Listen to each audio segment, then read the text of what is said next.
Exercise 6.2 का next question है question 10, determine whether -19 are the terms of the AP और not. तो हम इसके लिए क्या करेंगे, हमारे पास अर्थमेटिक प्रोग्रेशन दी हुई है, हमने डिटरमिन करना है कि -19 इस प्रोग्रेशन का हिस्सा है या नहीं। तो आइए स्टार्ट करते हैं।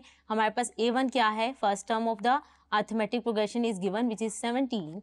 अगर हम यहाँ से D फाइंड कर लें, D क्या आ रहा है मेरे पास, आप देख सकते हैं 13 - 17 इज -4, 9 - 13 इज -4। तो अर्थमेटिक प्रोग्रेशन में क्या है, D जो है सेम होना चाहिए। तो D मेरे पास क्या आ गया, -4।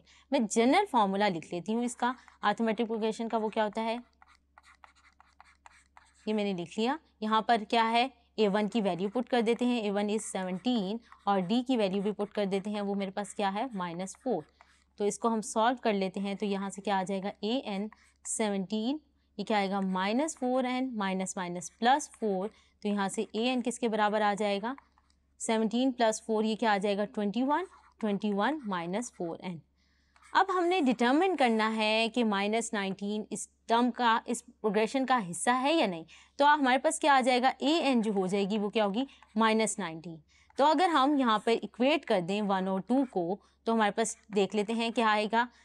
इक्वेट करने से हमारे पास आ जाएगा, इक्वेट 1 and 2, तो यहाँ से क्या आएगा, -19 इज इक्वल टू 21 - 4n। इसको हम n के लिए सॉल्व कर लेते हैं। तो क्या आएगा, 4n is equal to 4n क्या हो जाएगा हमारे पास, ये उस साइड पे जाएगा 21 + 19। तो यहाँ से क्या आ जाएगा, n इक्वल टू 10, ये क्या बन जाएगा, 40। तो 40n डिवाइड कर देंगे 4 से, तो n क्या आ जाएगा, 10। अब देख सकते हैं n हमारे पास क्या है, इंटीजर आ रहा है। अगर हमारे पास n जो है वो इंटीजर ना आता, कोई फ्रैक्शन आती या कुछ और नंबर होता, तो हमारे पास जो है वो ये जो अर्थमेटिक प्रोग्रेशन 19 टर्म है -19, वो इस अर्थमेटिक प्रोग्रेशन से बिलोंग ना करती। यहाँ पे क्योंकि n बिलोंग्स टू z आ रहा है, so we can say -19 is the term of given arithmetic progression. Hope so आपको ये क्वेश्चन समझ आया होगा। Thank you.